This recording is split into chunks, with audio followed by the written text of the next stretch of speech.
शिवलिंग को भूलकर भी नहीं छूना चाहिए। प्रेमानंद महाराज जी अक्सर अपने प्रवचनों में धर्म के नियम, मर्यादा और भगवान की भक्ति की गूढ़ बातों को बड़े सरल व भावपूर्वक तरीके से कहते हैं। उनके अनुसार शिवलिंग को छूने या स्थान बदलने की बात बहुत गंभीरता होती है और यह किसी साधारण व्यक्ति के लिए उचित नहीं होता है। तो आइए इस वीडियो में जानते हैं कि क्या आप शिवलिंग को छू सकते हैं या उसका स्थान परिवर्तन कर सकते हैं कि नहीं कर सकते हैं। शिवलिंग पूजनीय है, स्पर्श योग्य नहीं है।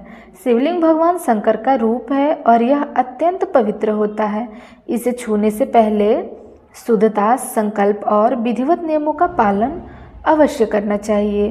केवल पुजारी या नियम से पूजन करने वाला व्यक्ति ही विधिवत स्नान करके मंत्र के उच्चारण करने के साथ शिवलिंग को स्पर्श कर सकता है।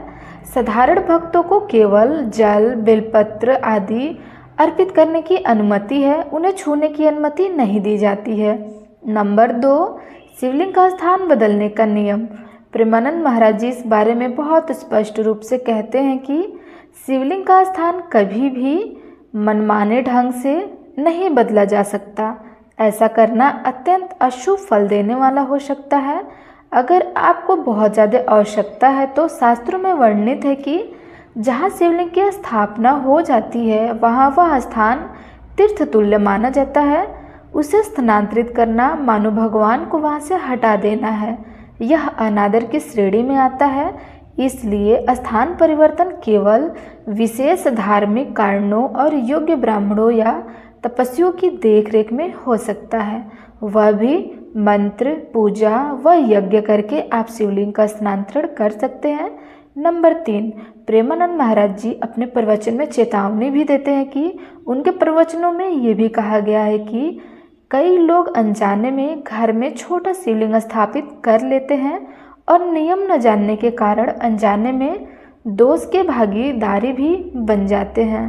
यदि आप शिवलिंग रखना चाहते हैं तो शिवलिंग स्थापना, पूजन और विसर्जन तीनों का विधान होता है। कोई भी चरण गलत किया जाए तो उसके दुष्परिणाम हो सकते हैं, जैसे बीमारियां, मानसिक अशांति, आर्थिक संकट इत्यादि हो सकते हैं। इसका परिणाम यही निकलता है कि शिवलिंग को न छुए और उसका स्थान कभी भी अपने मन से न बदले। यदि किसी कारण से ऐसा करना अनिवार्य हो तो विधिवत पंडित या तपस्वी संत की सलाह लेकर ही करें।